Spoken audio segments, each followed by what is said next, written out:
Kejadian ajaib ini datang dari seorang ibu yang tinggal di Mansourah, di Mesir. Dia berasal dari kalangan keluarga yang sangat miskin. Suaminya pergi meninggalkan dia dan putrinya dengan alasan yang tak jelas. Dan kini mereka berdua berjuang hidup di dalam rumah yang sangat sederhana.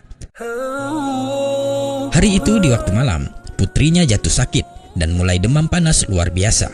Sang ibu tak bisa berbuat apa-apa untuknya. Mereka bahkan tak punya uang untuk makan. Mereka kelaparan malam itu. Bagaimana dia bisa membeli obat untuk putrinya? Lantas kemudian sang ibu sholat 2 rakaat meminta pertolongan kepada Allah agar Allah menjaga dan merawat putrinya. Dia berdoa memohon dengan menyebut nama putrinya yang sedang terkulai di atas tempat tidurnya. Dia berserah diri kepada Allah. Berjam-jam berlalu masih dalam doa, hingga tak sadar waktu sudah menjelang tengah malam. Jam menunjukkan pukul 12 malam. Sang ibu terus berzikir dan berdoa. Ketika waktu menjelang pukul 1 dini hari, sang ibu mendengar suara pintu rumahnya diketuk.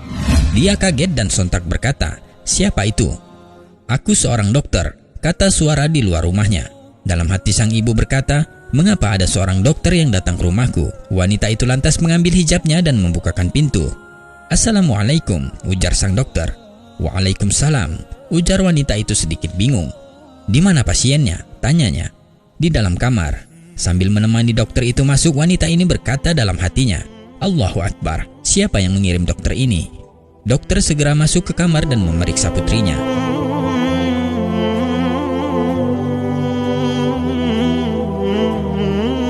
Selang beberapa menit kemudian dia memberikan catatan resep obat yang harus dibeli dan dokter berkata, "Tolong pembayarannya," sambil melangkah keluar. "Bayar?" dan wanita itu mulai menangis. Dia berkata, "Iya dokter, aku tidak punya apa-apa untuk membayar Anda." Dokter itu bertanya, "Apa maksud Anda? Anda sungguh tidak sopan. Anda harusnya malu pada diri sendiri. Apa Anda tidak punya rasa malu? Anda menelpon saya tengah malam buta meminta saya untuk datang dan memeriksa putri Anda. Dan kemudian Anda bilang tidak bisa membayar. Sungguh itu perbuatan yang tidak sopan," ujar dokter sedikit kecewa. Dan sang ibu berkata, "Ya dokter, demi Allah, aku tidak menelpon Anda. Aku bahkan tidak punya uang untuk membeli sebuah telepon. Dan kami bahkan belum makan pada malam ini." Dokter merasa keheranan dan berkata, "Apa maksud Anda tidak menelpon saya?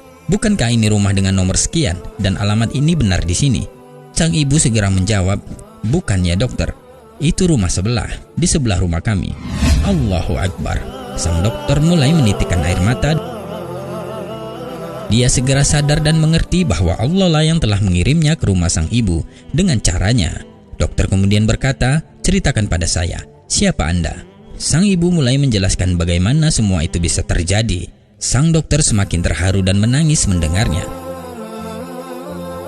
Mendengar semua itu, sang dokter kemudian membelikan mereka makanan malam itu dan juga dia pergi membeli obat dan memberikannya sendiri kepada wanita itu. Bahkan sang dokter memberi santunan biaya hidup 1 bulan untuk mereka sampai kondisi mereka membaik. Alhamdulillah, pertolongan dan kuasa Allah bagi hambanya yang sabar dan senantiasa memohon hanya kepadanya. Mintalah kepada Allah. Solatlah 2 rakaat atau lebih ketika Anda dalam keadaan sulit dan berdoalah memohon pertolongan kepadanya. Percayalah, Allah pasti akan mengabulkan dan lihat keajaiban yang terjadi. Wallahu a'lam bishawab.